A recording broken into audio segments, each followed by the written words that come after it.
Hi all, my name's Louis, and today I'm going to be taking you through the Mix Video Gallery feature on Mix Fleet Manager. So the Mix Video Gallery is a great way of reviewing any footage that you have from your vehicles, whether this be AI-based events, custom clips that you may have requested, or just any standard events that we have configured to record mixed video footage for. Now, if you previously had access to viewing video footage within the system, you should automatically have access to the video gallery, and the video gallery can be accessed via the shortcut on the homepage. Alternatively, you can use the monitor drop down and find that under the videos heading.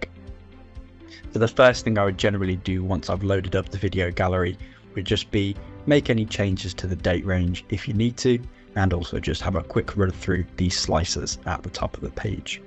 So with the date range, we can click or select from a variety of presets going all the way back to the last 2 months. We do also have the option for a custom date range, and the custom date range will allow you to select more accurately between 2 calendar dates. So if maybe you do have a particular date in mind that you would like to review footage for, and that happens to be longer ago than 2 months, I would recommend using your custom date range for that. Moving across, we have 4 filters to choose from. So the first one we have here is your asset filter. Clicking into this, it's going to allow you to select one vehicle or multiple vehicles that you would like to review some mixed vision footage for. So you can just go down this list, select any vehicles that you would like to view the footage for. If you do maybe have one particular vehicle in mind, you can always use that filter bar at the top of the page and just go ahead and search for the vehicle. So whether that be based on your registration number or your asset description, you can also filter based on makes and models. And if I wanted to select multiple vehicles, that is a possibility as well. Next thing we have is your drivers filter. So clicking into that is going to allow you to filter your events based on just specific drivers. If maybe you've got a particular driver in mind that you would like to start reviewing some video clips for, you can use this driver filter and start looking at the clips for that specific driver. Now this filter does work slightly differently to the last one. The asset filter would only include vehicles within that that do have the cameras available, and providing they have triggered certain events, we would be able to view footage for. Now with your driver filter, this will just give you a list of every single available driver that you have on the database. So not necessarily every one of these drivers will have triggered events, but generally if you're going to filter based on a driver, it may be worth having a look at the dashboards beforehand, identifying a group of drivers that have triggered quite a few events, and then you can come onto the video gallery, start looking at some footage and see if you can determine why. In terms of how the filter actually works, it's very similar in terms of we can go down the list, select drivers just by ticking the box. You can also use your filter bar at the top to search for drivers if you do know their names. And also you can only select one driver here. Moving across, we have our event filter. If there is a particular event in mind that you would like to look at the footage for, you can select the event through this box. Now this does bring through a list of every single event that is set up on the database.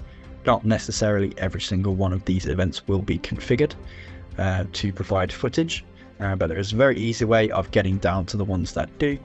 So we can just type in the word vision into that filter bar, and every single one of these events that we're looking at now, providing they have been triggered, we will be able to click into those events and start looking at some footage for them. And then last of 4 filters, we've got the location filter. So the location filter is around where the events were actually triggered. So when we click into the location filter, it will give you a list of every location that we have set up on the database. And you can click into one of those locations if you would like to just look at events that were triggered within those locations. So maybe that, for example, you've got accident hotspot areas that you've identified, you've created your locations on the system, and then we can start filtering based on those accident hotspot areas. Now, if you've made any changes to these filters, you can click the clear all button just to reset that back to the defaults. And then lastly, just over on the right hand side, we do have the search filter, or the search feature. So this is going to allow you to search based on any of the fields that we could have filtered based on. So you could search here based on a vehicle, based on a driver, we could do it based on an event, a location. But one really useful thing here is the ability to search for your custom requested clips. And that can be quite easily done just by typing in the word custom. And that will filter based on your custom requested clips around maybe accidents or any incidents that the vehicle may have been involved in.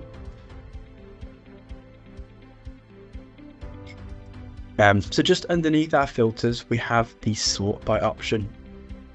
So this is going to allow us to choose how the video clips are ordered within the current page. So by default, these will all be ordered based on the date, but we can change that around and we can order these based on the driver. So it will show the driver's name followed by all the events that driver has triggered. You could also do it by event. So that will show you the event name followed by all of the events that were triggered. Now this option does become particularly useful as well when it comes to looking at the video playlist, and that is something I will show very shortly. Now for each one of your events that you have within the page here, you will be able to see a video thumbnail. Now the video thumbnail will show based on the camera that triggered the event. So specifically when we're looking at these AI based events, if this was a road facing camera that is displayed, it's generally going to be a forward collision warning or a follow distance warning event. Through that thumbnail, if you do see the driver facing camera, that will be how the event was triggered. So it will generally be like a mobile phone usage, driver fatigue, yawning, eyes closing, driver distraction, and those types of events. So underneath the video thumbnail, you will be able to see the event name, the exact date and time for when that event was triggered, as well as the vehicle, the driver's name, and the street address or location for where that event was triggered. And if we want to go in and actually review the footage and see what happened for that event, we just click into the video thumbnail and that will take us to this page here. So the page here is going to be split up into three main sections. We have the video player on the left, we've got the event information in the middle, and then your video playlist on the right hand side. Now for the video player on the left, this is only showing one camera for, at the moment. That is just because this vehicle only has the single camera installed on it. However, if we did have multiple camera channels set up on this vehicle, we would be able to view those all.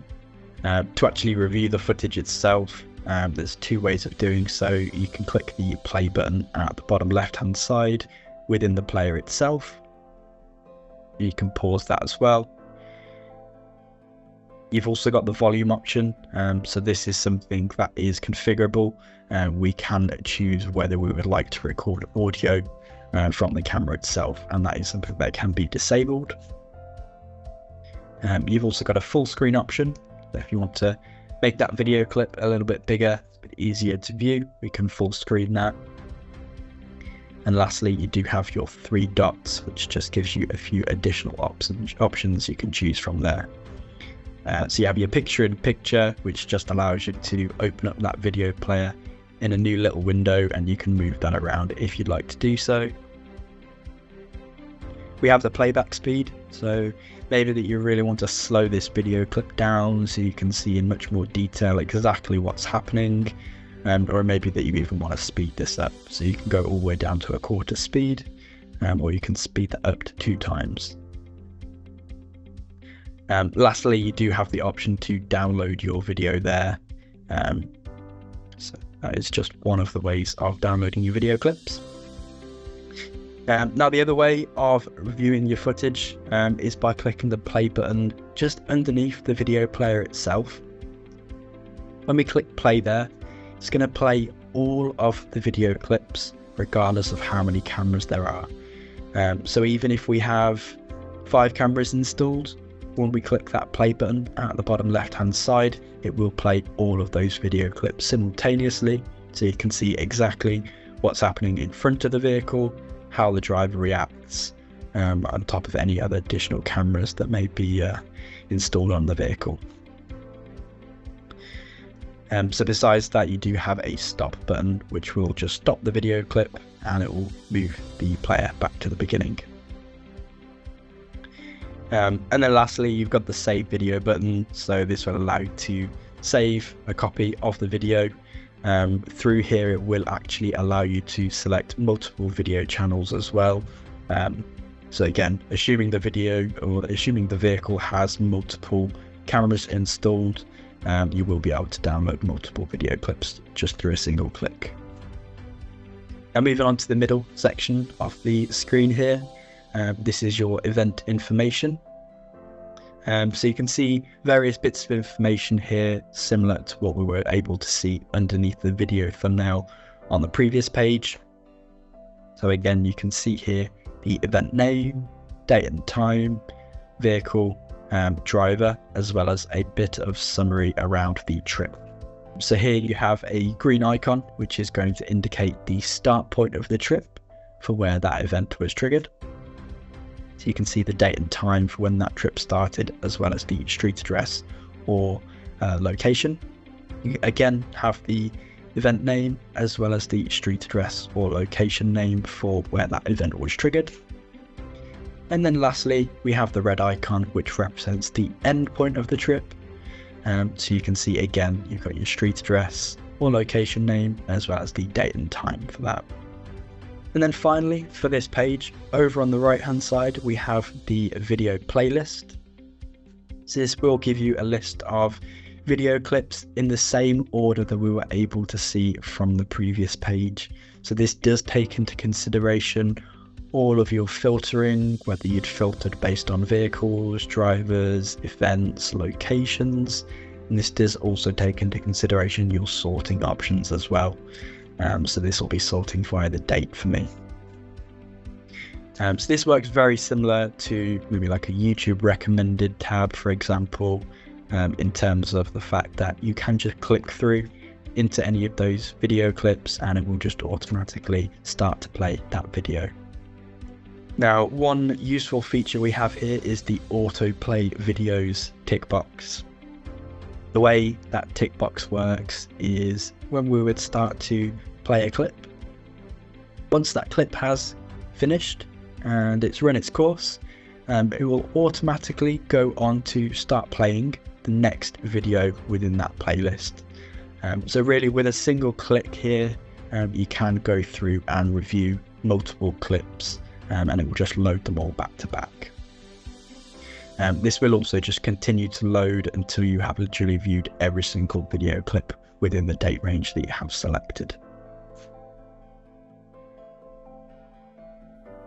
Thank you for being part of our training session today. If you have any questions, please don't hesitate to reach out to our support team.